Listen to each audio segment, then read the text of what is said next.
Hi everyone, this is Dattaraj. I work for Persistent and I'll present this talk on building a responsible AI system. Uh, so I'll talk about, I'll start with just giving an overview why we need a responsible AI system.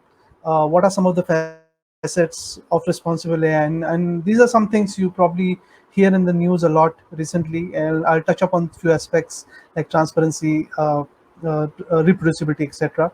I'll show how this responsible AI fits into your regular AI project and how to include some of these facets and make your project improve the overall your current AI project. Then I'll show a case study, and now I may either share the screen or I have the results in the slides depending on the network. I'll show a case study of how bias affects your AI models and how what you can do, some of the technical interventions you can do to reduce the effect of adverse effect of bias. And at the end, I'll talk about security and privacy and talk about one particular technology called federated learning, which talks about decentralized machine learning and how you can improve the privacy of your ML models, privacy of the data using something like federated learning. And so I'll go, the talk will be for about 40-45 minutes, and then we'll have a break for question and answers. So keep your questions coming on the Q&A panel. I'll occasionally monitor them and we can discuss at the end. Hopefully, we can have an interactive session, and hopefully, this will help you look at a different view of AI from the responsible AI paradigm. A little bit about me. So I lead the AI research team at Persistent. I've been with Persistent for a little over a year now. Before that, I worked for General Electric GE. I worked at GE Research, Energy, and Transportation. I'm also the author of the book Keras to Kubernetes: The Journey of a Machine Learning Model to Production. The book is pretty much talks about how you take a machine learning model developed in Keras, which is the primary deep learning library, very popular deep learning library, and deploy it to production to a Kubernetes cluster. Uh, it has been released a couple of years back, where a lot of the newer technologies like Kubeflow have not been prominent, but a lot of the concepts in the book are still very much valid. I'm active on LinkedIn, so I hope you like the talk, and you can we can connect over LinkedIn or in the Q&A session. A little bit about my company, Persistent. We are a $500 million company. Headquartered in India. So I'm based in Goa, India. And we have offices all over the world. We have about more than 10,000 employees. We have offices in Europe as well as in the US. Our primary focus is in BFSI, banking sector, and healthcare and industrial. So you can see a lot of our customers work with sensitive data, and the aspects of responsible AI is very important to a lot of work that we do. And I'll touch base on some of that. So with that, let's get started. So let's start with why do we need responsible AI? Now, you probably heard this multiple times. Data is the new oil.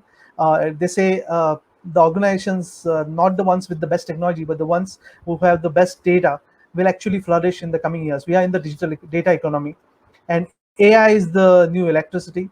So AI is the one that can that will let you build a lot of outcomes from data, which you, with the amount of data that we are dealing with now, you cannot really expect deterministic rule-based systems to kind of get you the clear results. So AI is the one that can process large volume of data and get you statistically analyze this data for you. But at the same time, like Uncle Ben from Spider-Man says, with great power comes great responsibility. So we see these headlines also, like a lot of bias in our facial recognition systems, a lot of flawed algorithms for assessment, or even your banking loan system. Now, that raises the question: how much autonomy do you want to give to AI? Do you want an AI to approve a bank loan for you? And do you know if that AI underneath, how does it work? Does it have any inherent bias against uh, certain groups of people, which may not be ethically valid or ethically important? And then still worse, I mean, how much autonomy do you want to give to AI? Like then get discussion gets into things like self-driving cars. Do you want to how can you trust a self-driving car, especially when there are cases when the cars have been fooled by uh, uh, by putting stickers on signals, and then making the car think that the signal is something totally different. So all this, a lot of these aspects kind of get into the space of uh, the need for responsible AI. And a lot of companies, as you know, are investigating and investing heavily in this space. We have Google, Facebook, all the top companies, IBM, Microsoft, spending a lot of dedicated time and resources on responsible AI, and they have these specific focus areas like AI ethics committees who look at how to apply AI for the good. So we at Persistent also have this as a major initiative and an offering, and we help our banking and healthcare industrial customers look at the AI systems that they build and see how we can make them more responsible and ethical, so that the customer interest is always at the forefront. So talking about responsible AI, these are the 5 facets of responsible AI that we think about. And of course, the kind of vary in terminology, but at a high level, this is kind of how most companies today see responsible AI. The first aspect is reproducibility. So reproducibility is when you're building ML models. Now, ML model often tends to be a black box. Now, the results that you're seeing, are they reproducible? When like the old saying goes in the software world, hey, it works on my machine. The same thing happens in ML, like it works on my data set. But when you take a data set and you test it, you get 99% accuracy, all the champagnes are out. And then when you deploy the model to production, your accuracy drops to 60-70%. So why does that happen? Because the data set you're trained with may not be the representative data set of the production, or your model may be training with maybe training on a data which has certain inherent biases, maybe sampling bias, maybe conformational bias, and because of that, your results don't tally with what you see in production. So reproducibility is a major concept, and the ways to bring in reproducibility, one of the way is to have a standardized machine learning pipeline. So when you build ML models, typically a lot of ML models start with very smart, super smart data scientists, but they have preferences to their own tools, technologies, Python, R, NumPy, or some of the other scikit-learn. So they have their own preference to the libraries, and they build their own models. Now, a lot of times the feature engineering that is done may not be uniform. And then when you build a model, because of the initial differences in the data, differences in the feature engineering, the models don't be uniform. So the standardization of the data science pipeline is very important. And I'll show an example of a standard data science pipeline. And now there are tools like ML4 Flow, Kubeflow, which help you build a standard data science pipeline. So reproducibility is a very major aspect of responsible AI. Second aspect is around catalogs. Now, for reproducibility. Now, again, the same goes when you have data set. There is a term in the machine learning industry called gold data set. Like imagine you are building a fraud prediction system. You have a data set and you're trying to predict fraud. Now, you really want to have a representative data set which captures a lot of fraud cases. And we typically call that a gold data set. So whenever you have a new algorithm or a new model, you want to test it on this representative data set before releasing it to production. It's like your validation data in your software engineering. So data and model catalogs again are very important to make sure your models are reproducible. Second aspect is transparency. Now this gets into the ML models are black boxes, as we know. But typically, well, I mean, the models like neural networks. So can we make them more interpretable? So interpretability could be something like, so there is a nice chart by DARPA. There is a lot of investment done by DARPA around explainable AI. So what they show is, as the model complexity increases and the accuracy increases, your interpretability comes down. So if you have models like your linear logistic regression or decision trees, they are pretty interpretable. You can from the model results, you can know why the decision was made, what features were important. But as you get into neural networks, the complex architectures, deep learning, the interpretability is low. So in that case, there is a new area of study called explainability. So here you build proxy models which tend to copy the performance of your neural network, but try to give you some valid explanations what features are important. And I'll show an example of a explainable AI model. So explainability, interpretability is very important for transparency, and all this leads to fairness. You want to know why the decisions are taken, and make sure that the decisions are fair. The right features are considered, and the inappropriate features are not considered, or and that bias doesn't come into your model. The next aspect, probably the most important aspect, is accountability. Now, accountability again gets into policies. Now, this is an area where a lot of discussion is happening, even in the government space.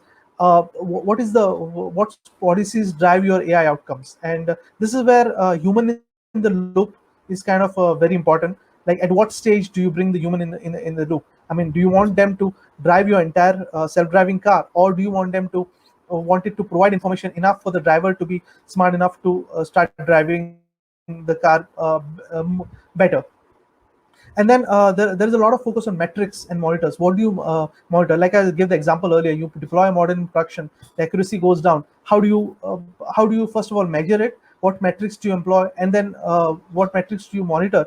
And then how do you control it? So we talk about data drift, conceptual drift, and I have a slide on that. I can talk about that in the next a couple of slides from now. And then the last two aspects are around security and privacy. I won't talk a lot about that, but that's a major development area. This talk will be more focused on reproducibility and transparency, but security is around more on confidentiality and integrity of your data. So when your systems are processing data, you want them to be in a secure environment. You have data in a database which is encrypted. There's data encryption at rest, and when you're calling the data over HTTPS, you have a encryption over the pipeline. But what happens during processing when you have a machine learning model and you're feeding it data? That your sensitive data is in a plain text format is available to that model, to the training process. So that's where things like encrypted computation comes into play. So there are technologies like homomorphic encryption, where your data remains encrypted, and then all the processing like machine learning training can happen. There are other technologies like trusted execution environments, which are more like in a cloud provider. They give you a hardware isolated space, which is protected by cryptography. So you can, whatever processing happens, it is not visible to your cloud provider. So a lot of research is happening in this area. And then the second aspect of security is model security itself. Like, is your model safe? Like the example I gave about self-driving cars. There is research happening. There are attacks on the models, like model inversion attacks, where you can learn the training data that was used to train the models, or model poisoning attacks. So when you're training the model, you may insert some bad data which can totally damage your model's training performance. So that gets into the security aspects. And finally, privacy. I have an example. I have a slide on federated learning. That's an upcoming area, and companies like Google, OpenMind have been promoting that a lot. Recently, there was this OpenMind conference on privacy. So privacy is very important, especially with new regulations like the GDPR coming up in Europe. I think that it is very important to make sure that you are handling your customers' data in a privacy aware manner. So all the AI methods that you're AI algorithms you're applying, they should be also privacy aware. So there are techniques to make sure either the machine learning is decentralized, like for federated learning, or you're introducing statistical noise so that the individual values of your customers are not leaked. You just work on the aggregate, and the individual values are still kept intact, and they are not available to the algorithm. So that's how you protect the privacy of your customer data. So that, again, and GDPR has a lot of clause, the right to be forgotten, where you can actually delete the data from the your existing data. So privacy is very important, and a major part of responsible AI. So that's kind of in a nutshell the 5 focus areas for responsible AI. Now let's get to see how I can show one example of how this can be applied to your machine learning pipeline. Again, this is not like the way to do it. There are multiple ways you can do it, but I can show some best practices where you could apply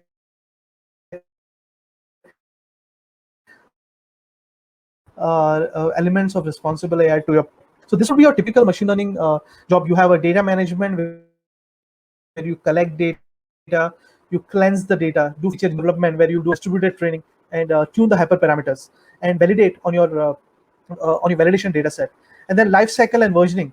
A lot of times we are seeing that not many customers spend a lot of time on this, but life cycle versioning, especially putting model catalogs, data catalogs, is very important. But you may not have that in an initial, or maybe you have been using tools, then that's really good. But it is important to focus on the life cycle of a model, because the models definitely tend to be dynamic. So once you deploy the model in production, you may encounter a data or concept drift, and you see that you will need to change the model. So you need to have a pipeline in place where you will retrain the model and verify it and redeploy it. And then when you go to production, you can deploy the ML model either on cloud or on premise, depending on your setting, or on the mobile device for that matter.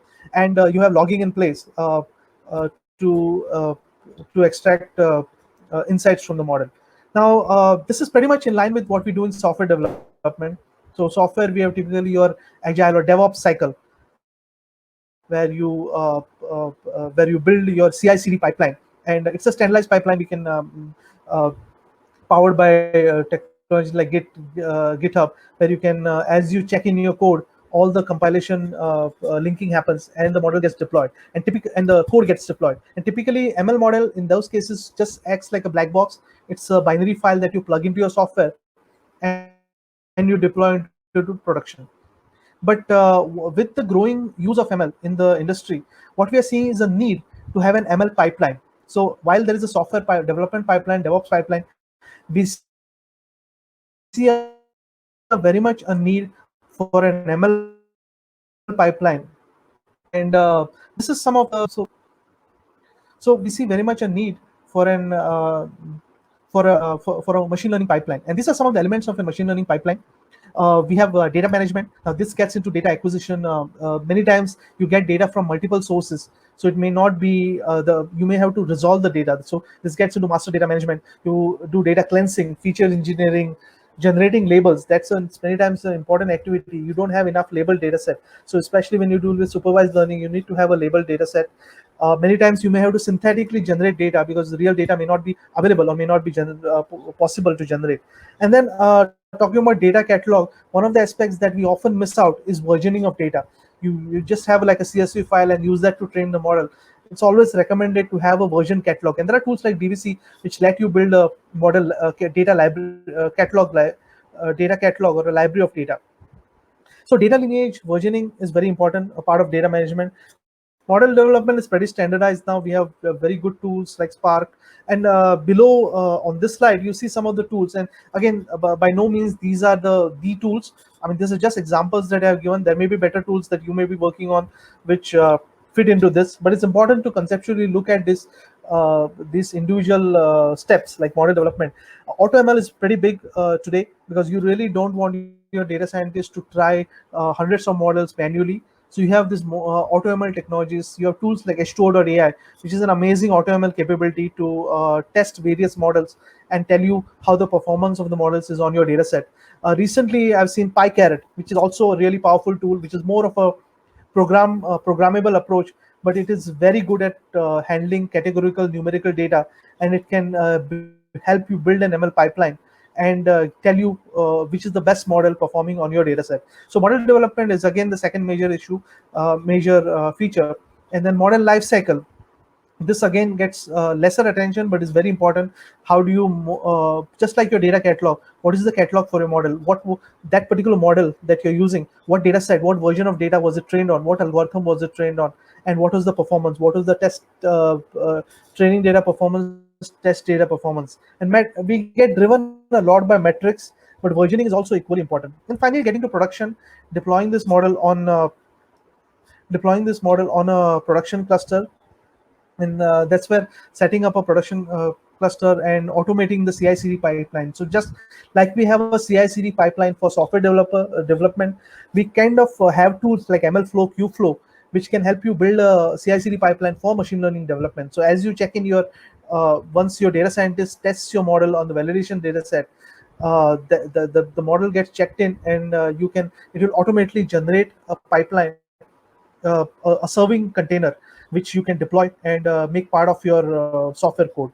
So this is typically the ML machine learning pipeline. So I just took a digression here to talk about the ML pipeline and some of the tools that we use. Now let's come back to our earlier diagram, where we had this ML pipeline here. We deploy the code, and then we were driven by metrics. So typically we look at precision recall and the something like a confusion metrics, which tells you how the true versus predicted is. Now let's see how reproducibility can play a role in this. So look at the next slide. We can see the first aspect is what we talked about, data catalog and model catalog. So when you have data, you need to have right version of the data, a place. Now it could be CSV, it could be an S3 bucket, it could be a database, but a way to catalog your data. But along with that, you would want to have some insights on the data. So it could be a box plot, it could be a correlation plot. Like in that example, there's a box plot on the slide. So that tells you the distribution of the data, so that you know this version, this is the distribution of your features. Model catalog, where your models, you can check in your model files, and then you can compare what was the performance was, and that ties into the AutoML. So in the metrics side, you see this is a chart actually from PyCaret. So PyCaret gives you uh, a nice table which tells you for your data set what is the comparison of the different metrics, precision, recall, F1 score of of the different algorithms, like logistic regression, linear regression, the standard ML algorithms, and lets you select the top performing algorithm. So this cataloging and your AutoML gets you the reproducibility. So now you have a standard pipeline with the catalogs. You directly tell it, this is the version of data I need, this is the version of the model, and this is the AutoML capability I need, and it builds the pipeline for you, and that gives your machine learning model reproducibility. Next aspect, let's talk about transparency. So how do you add transparency? So along with metrics, we recommend you look at explanations also. Explanations tell you a model why is it making those predictions, and this is just one example. In this example, and I'll show that in the demo also, we use SHAP. SHAP is a shapely it's a game theory based explainability library, which can take your machine learning model, take the data set, and run an analysis. It creates something called SHAP scores, and using this SHAP scores, it can tell you what are the features of importance. So it can do a local explanation. It can tell you for each record why the prediction was made as a true or false, or it could tell you for the entire model what are the features of importance and by what factor the features are important. So in this example, we are seeing the features on the y-axis, and the amount of the size of the bar will tell you how important that feature is. So that's about explanation. The second aspect on top there, I'm sorry. The second aspect on top is about data drift and concept drift. So when you have this model deployed in production, of course, you're logging the different results that are coming from the model. But at the same time, you want to look at data and concept drift. Data drift is when your features, when your model, when your data itself is changing. So the data distribution is not the same. So you assume that I apologize, I had to go on mute. So you assume that your data was following certain distribution, like you saw in the data catalog, but in the production, your data is the data distribution of the box plot is very different. Now that's a data drift, and such data drift needs to be detected. And when the data drift happens, you need to get a better representation of your data and retrain your model. Second aspect is concept drift. Concept drift is when the relationship changes between your data. So you're assuming that the target variable y had certain relationship between x. You build your model. Now in the real world, that relation is changing. That can very much happen. So that typically you monitor it by giving an average accuracy. So over time, if the average accuracy falls, in that case you may be having concept drift in your model. In that case, again, you need to have your machine learning model retrained. So you either get a representative data sample from the production and add it to your model catalog by validating it, and then retrain your machine learning model on this new catalog entry. So those were the two main aspects from transparency side, looking at explanations and looking at data and concept drift. And finally, putting it all together is accountability. Now, a lot of these decisions, you ideally want to automate them, but you really need an AI ethics committee who can take these policy level decisions. At what level do you retrain your model? What is considered a data drift? Maybe some features are, it's okay, you're expecting the data to drift. In that case, you don't really want to trigger a retraining. But certain features, like maybe like income or like loan amount, those may be important features. If you see data drift in those, you want to trigger a retraining. Second aspect is, what do you measure? I mean, there are multiple metrics. So in healthcare space, we typically look at sensitivity, specificity, while banking we look at more of precision recall kind of metrics. So what to measure and what level? That's another something that AI ethics committee can should be looking at. Uh, so what I'll show is an ML flow pipeline. So ML flow is one of the tools which can let you build. ML flow is one of the tools which can let you build a machine learning pipeline, which can do a lot of your feature engineering, data cleansing, and it kind of standardizes your ML pipeline.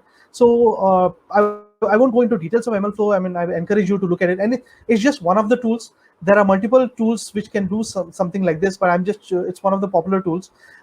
Typically, it just has a project like this, which is conda ML is your file, and run model is my Python file. I'll show this file in a bit. And what I'm doing is I have two versions of data. Ideally, this would be a catalog, either in an S3 bucket or in a database. But right now, I'm just keeping two versions of a data. The data sets is of loan approval.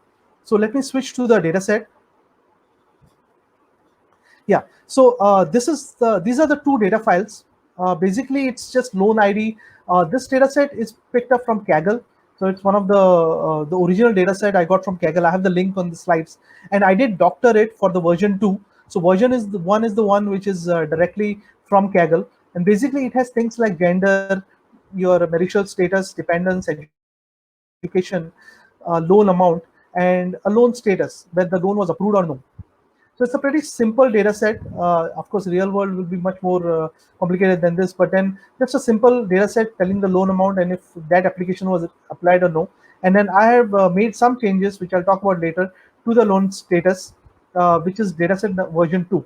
So what I'll show is this is your typical ML flow pipeline. The YAML file is pretty straightforward. All it has is your dependencies, what needs to be installed, and the ML project is just the what file has to be run, and then the third file. So it's a pretty straightforward tool for running your ML pipeline. All it is doing is it is loading your data, and I won't go through the code, but I just wanted to show that it's pretty straightforward Python code to analyze your features, generate some plots, and these plots are being logged as artifacts. So the key thing about ML flow is you can do ML flow, you can log parameters. So I'm logging all this data model and data catalog and model catalog as parameters, and I'm logging artifacts, which are charts that I have generated in Python when I run this model, and logging in a bunch of accuracy metrics. And also I'm creating a SHAP explanation chart, which is also something that I'm logging. And I'll show you this in the report. But this is pretty standard in ML flow. You can look at any of the GitHub examples, and this can do. So the advantage ML flow will give you is now I can go to the ML flow library and run a command like this. When I give the folder name, I say I want to run it on version 1 of the data set, and my experiment name. So I can just say here MCubed. So I create a new experiment for running my data science ML pipeline and run it. So what is happening here behind the scenes is ML Flow is creating a Python virtual environment with all the dependencies. Now, since it is created, it was very fast. It is loading the data set. Now, data set just came from a data folder, but I could as well have it come from a database or an S3 bucket. It is doing all the pre-processing and cleansing, which was a bunch of code which I didn't go into details. It is doing the feature engineering, doing some imputing of the data, filling in missing records, etc. It is building your ML model. Here I'm just using a single random forest classifier and doing the model evaluation and generating explanation.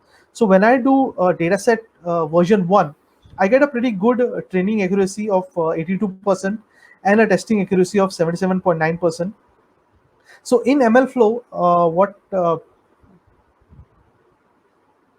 so in ML, so ML flow gives you a UI like this, where you can go to the experiment that you created, which is just a category, and look at the actual experiment run. So I can click on open this, and this is the ML flow run. So basically, I had a standard Python file, ran the execution. It ran all the steps of my ML pipeline and logged the respective metrics and artifacts. And at the end of it, on the ML flow UI, which is maintained separately, it is giving me a bunch of results of artifacts that I had logged. So I had logged for this, my data catalog version is 1. My model is random forest classifier. I didn't change this. This is standard, but in the production environment, you would change this to either AutoML or use whichever ML model that you would prefer, or it could be a custom algorithm that you have developed. It is giving me the cross validation testing training scores, and then these are the artifacts that I'm logging. So it is giving me at a single place. I can just look at what is the confusion metrics, how is the accuracy numbers varying, what is the numeric data, and what is the shape explanation. So this is the this is the explainability chart. So it is telling me credit history is the number one feature. Property area and married and loan amount are also features. These go into making a final decision on approval or rejection. So that was my standardized pipeline. And now if I want to run this on a new data set, I just create the same experiment and I change the data set version to 2. So it is going to run the same exact ML pipeline on a new data set, going through the same steps and give me the results. So what this does is, it is an upfront effort. You need to kind of work with your data scientists to make sure that data science, your data science pipeline is standardized. But once you do that for any new data set, like in this case, the version 1 data is from 2019, and version 2 data is 2020. So maybe you had some changes in your production and you got a new data set, and now you are comparing your version 1 with version 2. So these kind of things can be easily done. I mean, you saw that while I was talking, it ran this new model and gave me the new training and testing accuracy scores. So let's go back to the MLflow UI, and um, when I click on this, it had gave me a more recent run. So again, it tells me this is with the version 2 of the data set, and it gives me the metrics. If I look at the confusion metrics, so this one seems to be doing better in accuracy. It is giving me 0.97 normalized accuracy on the true positives, and 74%. So it is definitely doing much better on the accuracy. It is giving me the data distribution, numerical data. So looks like this the new version of dataset is good, right? But so how about the explanations? So let's look at the explanations. So now you see the change here. So you're seeing credit history is still number 1, but now it is taking gender male as one of the factors. Now this is where the explanations play a major role. Now this is clearly telling you, hey, the gender which is male is playing a major factor in approval or rejection of loan. That should not be the case. Now this is something that an AI ethics committee would most likely look at a report like this in MLflow or the explanation chart and say, hey, this doesn't seem to be right. And so then we can take a more closer look. So what is the difference between 1 and 2?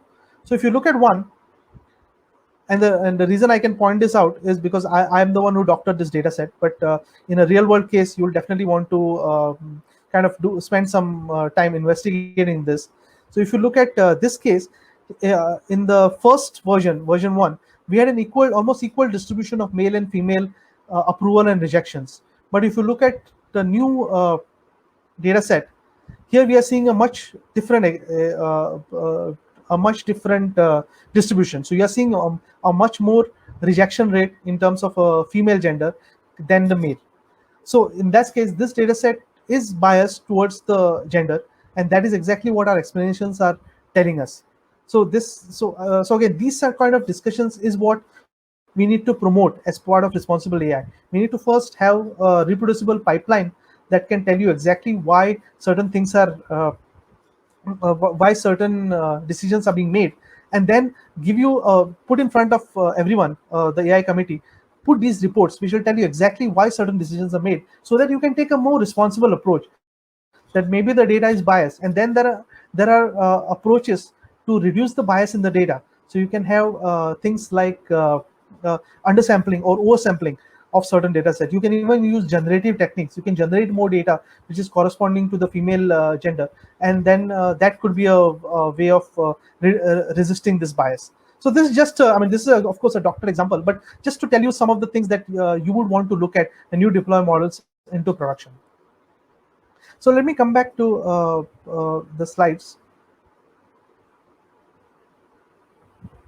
Okay, I hope you were able to see the screens, and this slides were just showing the same exact thing of how the data set is. So I got 7 more minutes. So let me talk about the last aspect of it. So uh, um, we talked about transparency, accountability, and reproducibility. The last two aspects I want to talk about is privacy and security, and I want to talk about it with respect to one example of federated learning. So federated learning is a very upcoming area in machine learning, and it basically talks about decentralized machine learning, decentralized model training. So assume that you have three different data sets on three different parties. So there's a party one. Now the party one could be a hospital or a bank, or it could just be a single node, a single Raspberry Pi or a machine somewhere. Party 2 and party 3. Now, each of them have a good representative data set. You would ideally combine them and build an ML model and give to all, but because of data privacy reasons, this data set cannot leave the premise. So the data has to remain at the party. So what federated learning does is it trains a model, an ML model, on an individual party nodes. So it's basically an architecture for decentralized machine learning. And a lot of these federated learning libraries like PySwift and TensorFlow federated, the way they work is you start with a basic model, and that model is sent to individual nodes. These model gets trained on the individual data. So this particular model is trained exclusively on data of party one. The party two model is trained exclusively for data on party two, and so forth for party three. Then the model updates are sent to a central server called aggregator. So the aggregator node will only collect the model changes. So because we all know a model is basically a matrix of weights, of weights that help make the decision uh, on the features. So when we have this, so from each node we'll get a delta of the model of that weight matrix, and the aggregator combines it. So typically it could do just a simple averaging of all the deltas and make a new model, and that new model is sent back to individual nodes. So what happens here is we are learning by the wisdom of the crowd. So each individual node learns its own insights, but these are not shared directly. No data is shared from the individual node to the central server. All we are sending is model updates, and model updates are trained centrally, are combined centrally, and the new model is sent back. So what happens is, if you imagine this is a case of a COVID hospital, and in one region there are uh, the particular COVID cases, new insights that are observed, that will be translated to the model. But without compromising the patient privacy, those insights are sent centrally, and those insights, the ones shown with the light bulb in the slide, are available to all the nodes, all the parties. So all parties can benefit from that particular insight. So maybe that's a unique case of a COVID patient, but without compromising the patient's privacy, we can send that insight of the patient to all the nodes, all the hospitals, while keeping the data private. So that's really the crux of federated learning. It's a decentralized machine learning approach, and the focus is on privacy. It is not designed for privacy, it is designed for decentralized machine learning, but because the data stays on the individual node, privacy is comes along with it. Now the thing with it, this is, though the model updates are sent, it is possible, there is some research where you can extract individual data elements from this model updates. So there is something called model inversion that can happen, and because of model inversion, we can actually because of model inversion, we can actually see that uh, we can actually go back and find out what sort of data the model was trained on.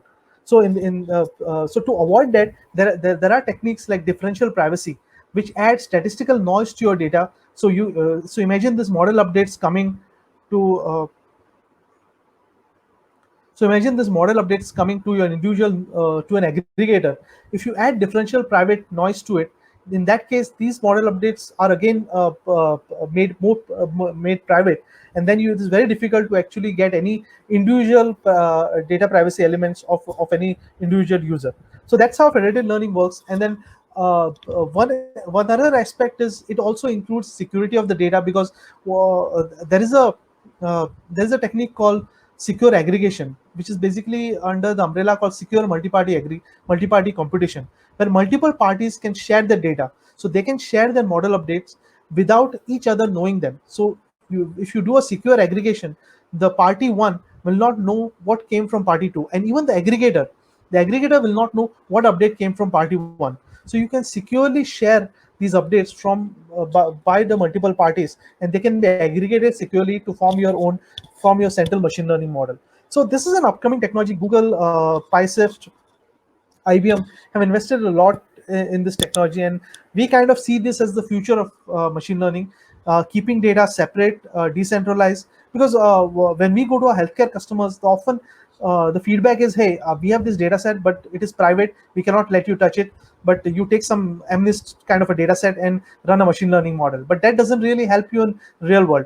So real world, you need to be able to run your ML models, train them on real data sets, and federated learning can give you a privacy-aware way of learning insights, while keeping the data private. So there is a lot of work going on in this space, and we see this is major component of responsible AI.